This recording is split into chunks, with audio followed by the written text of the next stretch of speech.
Today, more Americans borrowing money for the holiday shopping season. How much debt did they rack up on average?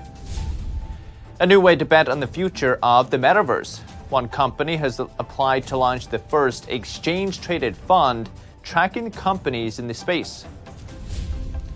And champagne is proving itself to be a nice investment product. It's even outperformed all major financial market assets this year. So what should you look for if you want to invest in it? We ask an expert. That and much more coming up on NTD Business. Good evening, I'm Paul Graney. Great to have you with us this evening as we learn more American shoppers borrow to spend this holiday season, according to LendingTree.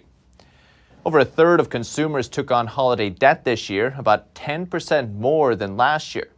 Americans on average, though, borrowed less, each borrowing about $1,250, down about $130 from 2020. And more shoppers used buy now, pay later to buy gifts. It's especially popular with parents of young children, millennials, and Americans earning six figures. Now, TransUnion is predicting Americans will rack up $70 billion more in credit card debt by the end of the year. So it doesn't look like Americans need any more encouragement to buy stuff, but just in case, check out this new way of shopping, live stream shopping. Retailers are finding ways to reach their customers wherever they are. NTD's Evelyn Lee explains. Retailers ventured into shoppable live streaming this year, especially during the holiday shopping season. We saw Jimmy Choo's creative director show us heels on the Bloomingdale's live stream, and Davidoff Cigars introduced their product at the Taj Mahal in India. But luxury brands are not the only ones. It's going to be very effective and increase sales across every single product category, from food and beverage to automobiles to children's products. The list is almost endless. Rory Kutaya, the CEO of a video technology app, says it's because it eliminates friction from the sales process. While live streaming, retailers can introduce a product and at the same time, buy buttons or links to the shop will appear on screen. Alexa Driansky is a retail director at a consulting firm.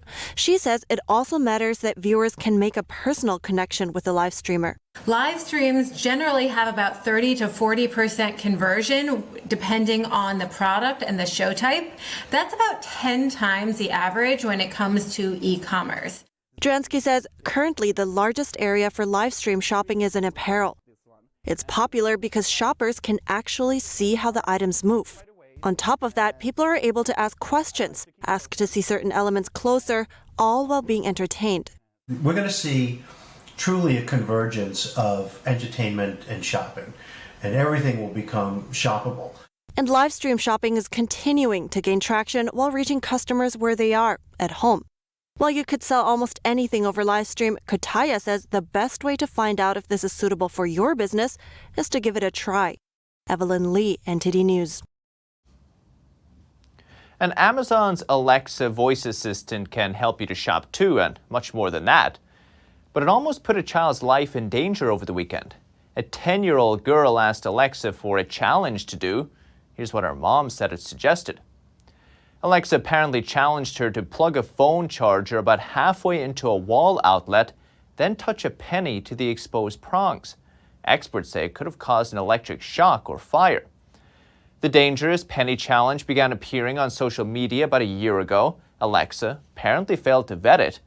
An Amazon spokesperson telling CNBC the error has been fixed, but didn't elaborate. And Apple says it's placed one of its iPhone assembly plants in India on probation. Comes after both Apple and supplier Foxconn found that some remote dorms and dining rooms didn't meet required standards.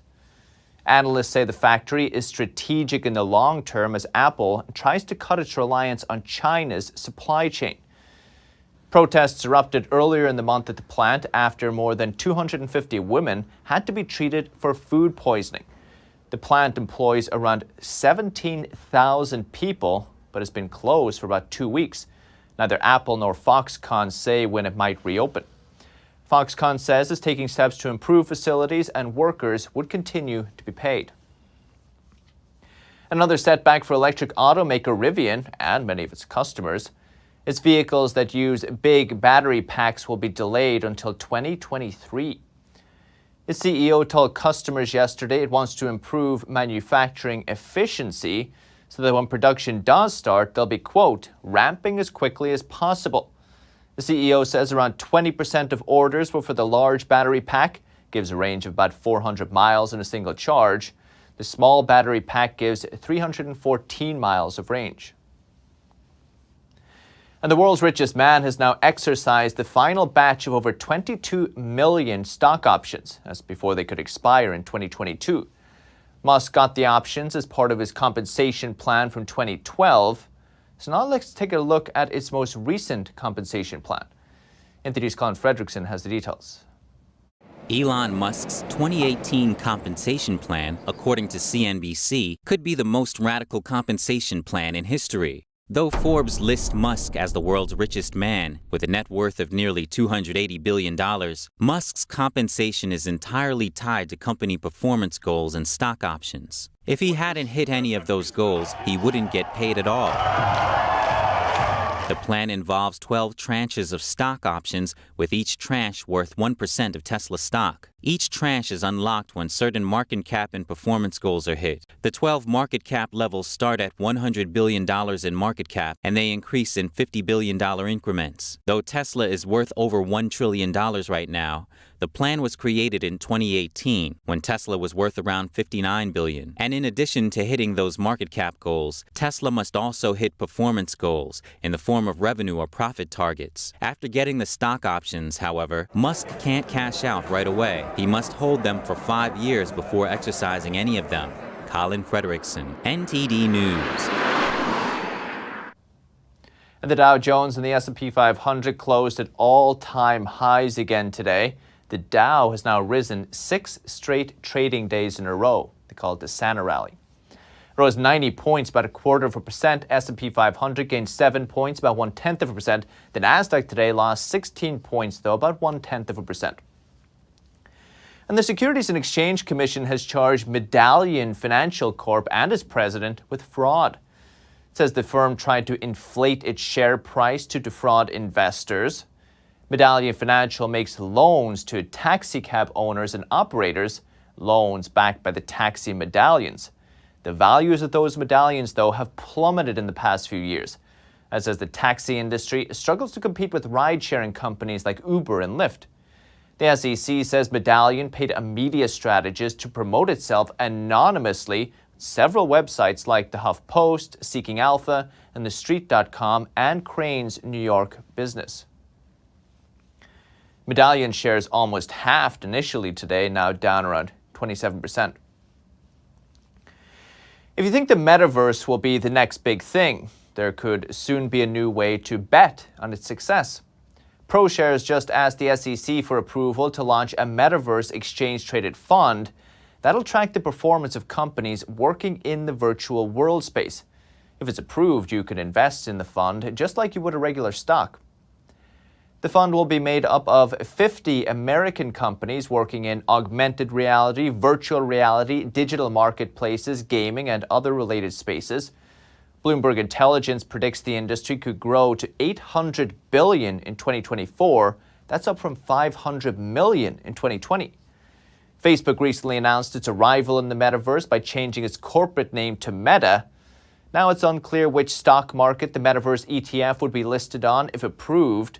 Proshares was the first company to have a Bitcoin futures ETF approved by the SEC. It's listed on the New York Stock Exchange. So if Metaverse isn't your type of investment, how about a nice bottle of champagne? Champagne trading is seeing record activity and bumper price movements this year. Now, here's some expert advice on this investment opportunity. Vintage champagne is outperforming all major financial market assets this year, from Bitcoin to big tech. Since September, it has been crazy. We are having trouble matching the demand. The consequence of this demand will be increased prices in the short, medium, and long term. Data from Live Trade, which runs the Bordeaux index of drinks, showed champagne accounted for 15 of the 20 top price rises on the platform in 2021. The charge was led by Salon de Mesnil's 2002 vintage, described by its producer as captivating like a samurai sword. It has surged more than 80% in value in 2021 and currently sells for about $15,700 a bottle. That beats Bitcoin's 75% rise and is nearly 5 times more than the 18% made by the FANG plus TM stocks index of Facebook, Amazon, Netflix, Google, Tesla, and Microsoft. What should you consider when investing in champagne? Experts say first is country of origin. It has to be from the Champagne region in France. Second is price. Very specific champagnes that generally have a value of over $200 a bottle. Most importantly, the CEO of Personal Wine, Alex Andrawis, suggests that only buying vintage champagne is a good investment. Regular stuff that's non-vintage, it doesn't make any sense to invest in that kind of champagne because as soon as the bottleneck is over with supply chain, they will just continue to make more of it. The Champagne 50 Index was the top performing sub-index in the Livex Fine Wine 1000, up 33.8% year to date. Faye Quarter, NTD News. And a venture capital firm that's put over $1 billion into Elon Musk's SpaceX has just invested in his streaming platform, Angel Studios. Angel Studios is a movie house, a crowdfunding platform, and a streaming site all rolled into one. And it only works with family-friendly productions. A feature-length episode of The Chosen took in over $14 million in its first 3 weeks in theaters this month. The Chosen is the most popular crowd-funded media project ever with 300 million views. The Angel Studios platform allows you to invest in the movie projects you like and even get a return on your investment if it does well. So joining us is Matthew Ferracci, one of the producers of Angel Studios' most popular shows, The Tuttle Twins. Matthew, great to see you. Thanks for coming on. Paul, thanks for having me back. What a year it's been, right? Incredible. Who would have thought? Matthew, big investment, big news, right? How significant is it for you for the kind of family-friendly movie industry overall? Yeah, I think it's incredibly significant. You know, one of the things that I've read about GigaFund, which is the investor behind Elon Musk's SpaceX, as one of the best-known companies, is that they like to invest in people and in companies that they believe are going to be transformative to and disrupting a particular industry. And so when they look at Angel Studios and they invest in Angel Studios, that's validation that they believe that this new model that Angel Studios is pursuing is going to disrupt the entertainment industry, and that's big news. It seems like with movies or TV shows or any type of kind of pop culture at the moment, there is a lot of violence, there's a lot of hanky-panky. This type of thing seems to be more and more prevalent all the time. Is there really a demand for kind of family-friendly stuff like we may have had in the past? Yeah, Paul, survey after survey shows this. First of all, survey research from National Research Group repeatedly shows that between 41 and 52 million Americans, these are adults, so 1/3 of the market are clamoring for more friendly, family-friendly options actively. There was a survey this year by Harris X that also showed, again, in the 60s percentages and higher, when you asked people, would you like to see more family-friendly options? They said yes. So clearly, the market is not providing what the consumer is looking for, and that's what's fueling this revolution. Mm-hmm. And I believe as well, they have a pretty interesting model for raising funds, right? It's not just this direct venture capitalist investment or big investor money coming in. They have a sort of crowdfunding method as well. Can you go through that with us? Yeah, so this started with a show called The Chosen. I was executive producer on that show in the first season. And it was amazing to watch because the idea was, could we crowdfund? You know, you've seen crowdfunding efforts, Paul, that are smaller and more limited. We thought, could we crowdfund a major television series? And that turned out to be the case. It became the #1 crowdfunded media project in history. How much did you raise? I believe, don't quote me on this, but I believe 12 or 13 million in that first round. And then for Tuttle Twins this year became the #1 crowdfunded animated kids project of all time. So that was, again, yet another. And Angel's going to be doing 300 of these over the next 3 to 5 years. Do you feel this is something people will continue investing in? How's the feedback been on the final product for the people who did put their money in? Yeah, I mean, based on the final product, The Chosen, as an example, has had hundreds of millions of views. The Tuttle Twins has been exploding. There's another show that just launched called Freelancers. It's a family-friendly comedy. That's taking off.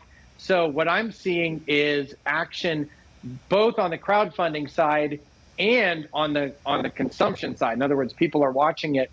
And look, regrettably, Hollywood has left this audience hanging out to dry or hasn't given them enough for many years. And there's lots and lots of demand for that. As a dad, I'm always looking for things I can take my kids to see, with the whole family, and it's slim pickings.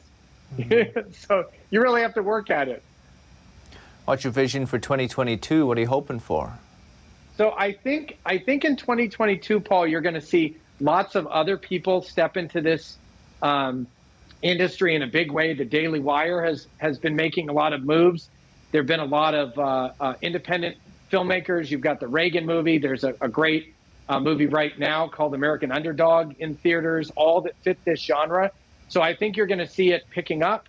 One project to watch this year, Paul, is Angel Studios' David. It's a Pixar quality total film and musical about King David. If you watch a couple minutes of the footage, it's going to blow your mind. And I think that's going to be the big story this year. Very exciting. Matthew Ferracci, really appreciate it. Thank you. Thank you, Paul. With that, we're going to take a quick break, but still to come. The space tourism in review. We take a look at how the industry blasted off this year and some of its most memorable events. That and more coming up on NTD Business.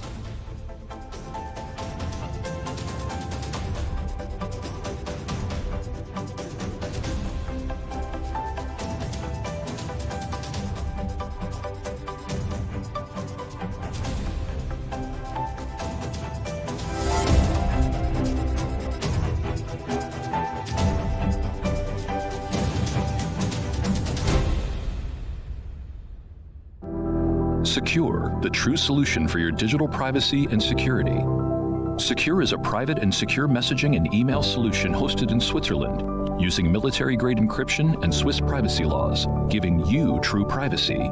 Secure is 100% private and does not collect or sell any of your personal data. Secure's Helix technology connects you securely to our Swiss servers without the need of a VPN, guaranteeing privacy and security for all your communications. Secure Messenger doesn't require your phone number or any personal data that hackers target. Chat by Invites allows you to chat privately and securely with anyone outside of your secure network without the need for others to download Secure. Secure Send offers you a private and secure way to email anyone outside of Secure. You won't find this level of privacy or security on any other email or instant messaging application. Visit secure.com. Regain and protect your privacy today.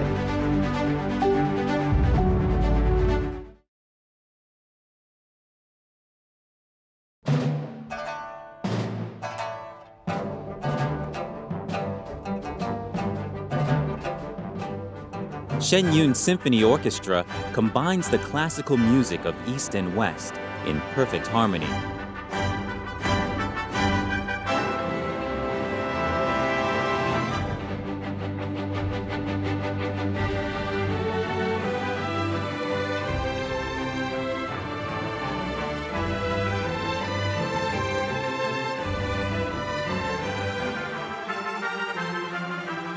NTD Television's New Year's special presents Shen Yun Symphony Orchestra's 2019 performance on January 1st. We invite you to embark on a 5,000-year musical journey. You can also watch this exclusive streaming on EpicTV.com, January 2nd.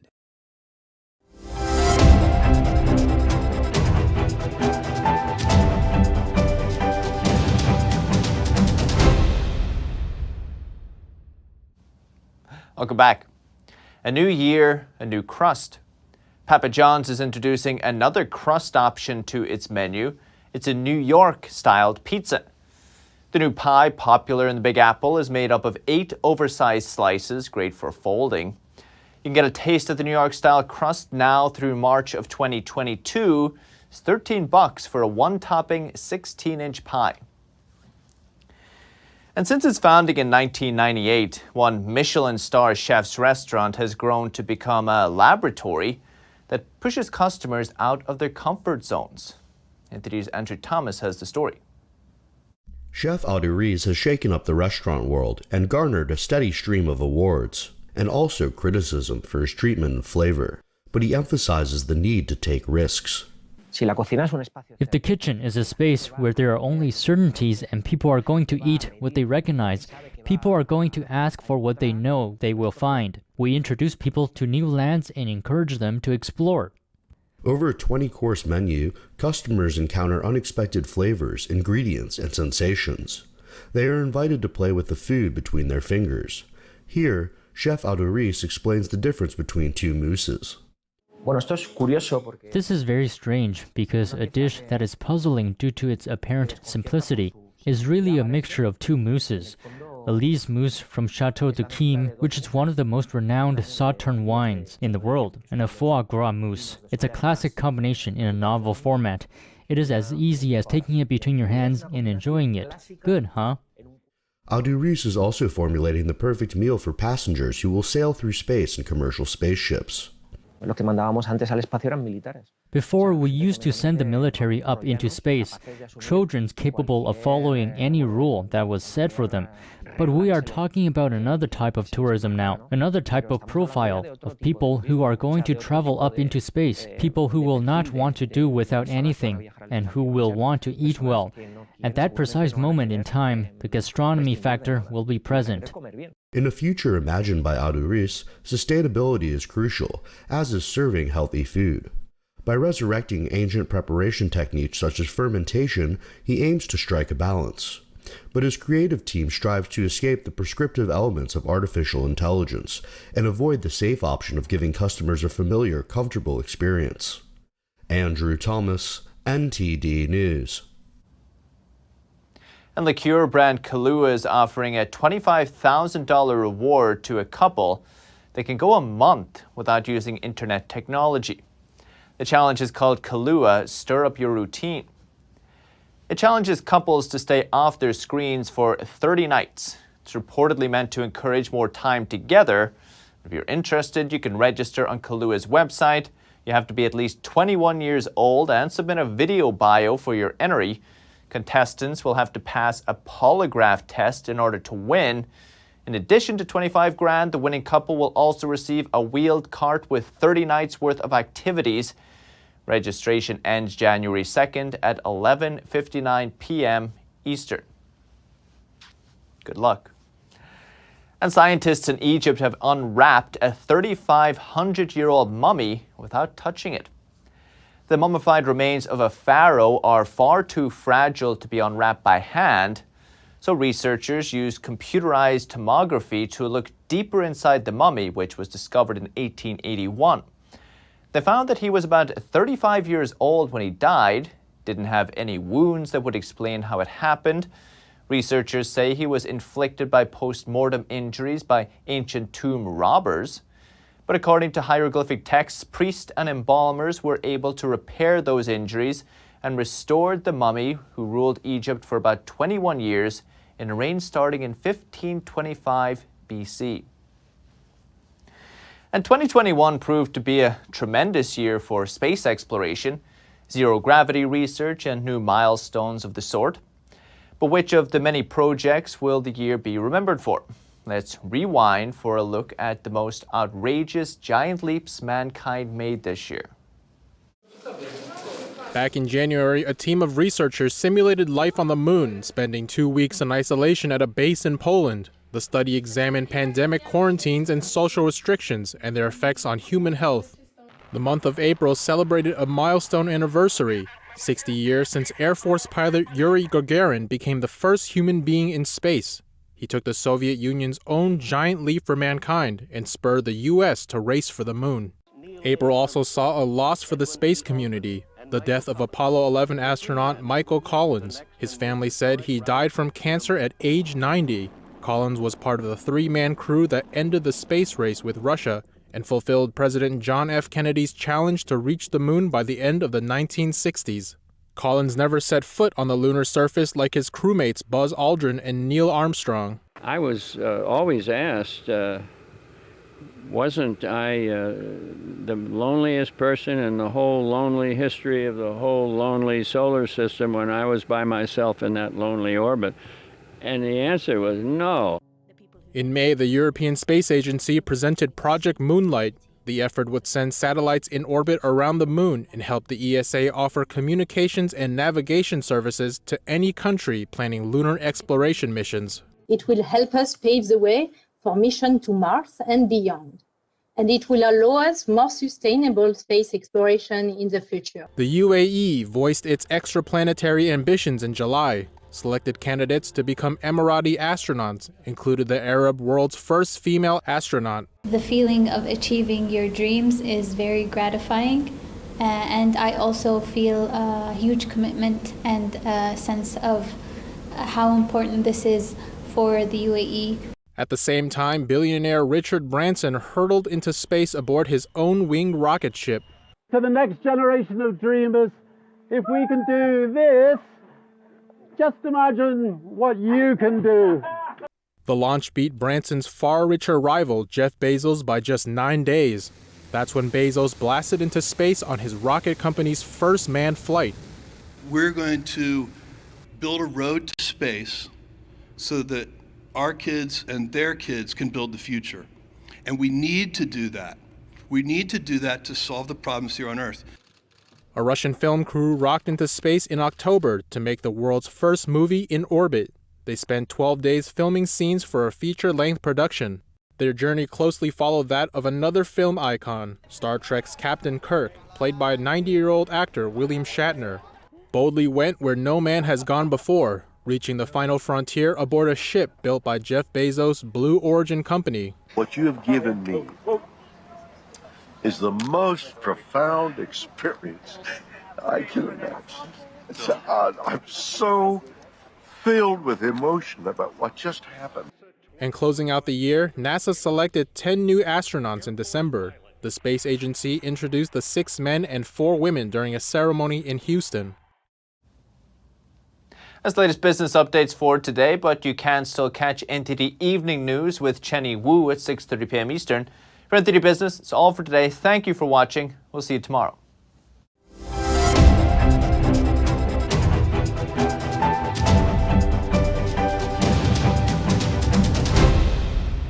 Newsletter.ntd.com and sign up. It's free. Thanks for watching us on YouTube. Did you know YouTube only keeps selective videos on its platform?